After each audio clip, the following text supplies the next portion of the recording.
Hello guys, welcome back to our channel Wins World TV. So kulang 4 na taon din na hindi natin nakikitang lumaban sa ibabaw ng boxing itong si former 8 World Division Champion, and future Hall of Famer Manny Pacquiao, na may record na 62 wins, 8 losses at may 2 tabla.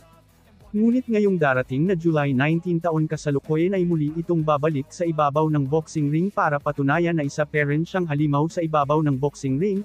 Kakalabanin niya si WBC welterweight champion na si Mario Barrios.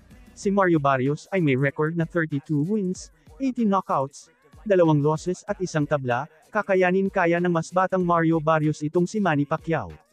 Kapag manalo si Manny Pacquiao kontra Mario Barrios ay dito na niya malalampasan ang kanyang sariling world record, bilang pinakamatandang welterweight champion, at hihirangin siya bilang pinakamatandang hari ng welterweight division champion.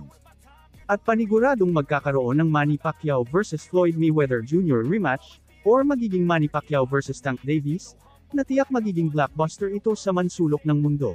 Dumako naman tayo sa iba pang mga balita. So Manny Pacquiao naglabas na ng kanyang kasalukuyang kondisyon ng kanyang pangangatawan.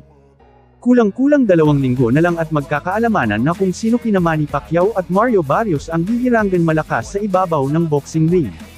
Kitang-kita dito na talagang pigang-piga na ang katawan ng ating pambato na si Manny Pacquiao.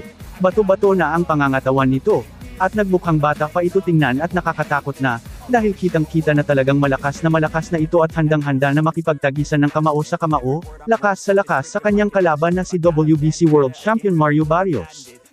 Kaya dahil dito ay talagang maraming mga fans ang tiwala na mananalo si Pacquiao kontra Mario Barrios. Dagdag pa ni Manny Pacquiao ay maganda daw ang kanyang pakiramdam at talagang fully conditioned na ang kanyang katawan. Dagdag pa ni Pacquiao ay maganda na rin ang kalagayan ng kanyang balikat, at wala na siyang naramdaman kahit anong kirot dito, dahil alam naman ng karamihan na may iniinda na injury sa kanyang balikat ang ating pambansang kamao. Ilang taon na ang lumipas, na lagi niyang dala-dala at nahihirapan siya sa kanyang mga laban dahil dito. Ngunit ngayon taon kasalukuyan ay talagang wala na daw itong nararamdaman na kahit anong sakit, kaya 100% ready na siya. Mabilis na din ang galawan ng kanyang footwork at talagang komportable siyang gumalaw, dahil wala na itong nararamdaman na kahit anumang injury o sakit mapabalikat man or mapapaa.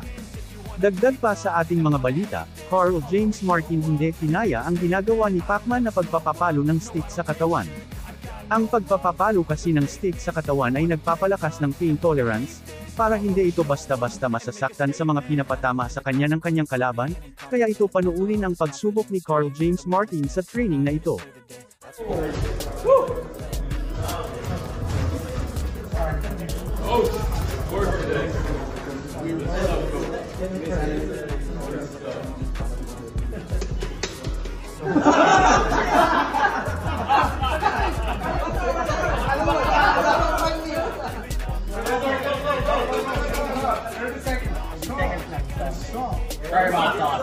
Start it off top.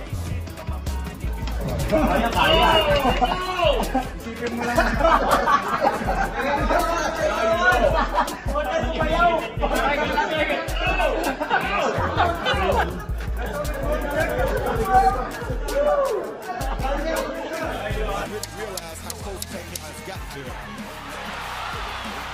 Marquez was off balance again. Now gets his feet back and tries to roar back to nail Pacquiao with the right.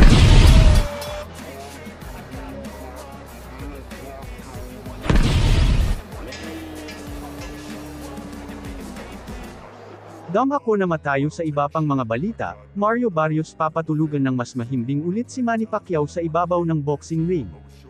Katulad ng ginawa ni Juan Manuel Marquez. Kung atin po maalala ang ginawang pag-knockout ni former 4 Division World Champion Juan Manuel Marquez, na ginamitan niya ng tamang timing at tamang suntok, kung saan ay talagang tulog at nawalan ito ng malay itong si Manny Pacquiao. Kaya ayon sa kampo ni Mario Barrios ay napag-aralan na doon nila ang galawan ni Manny Pacquiao, kaya hindi malabong mangyari na maulit muli ang sinapit ni Manny Pacquiao kay Juan Manuel Marquez sa mga kamay ni Mario Barrios.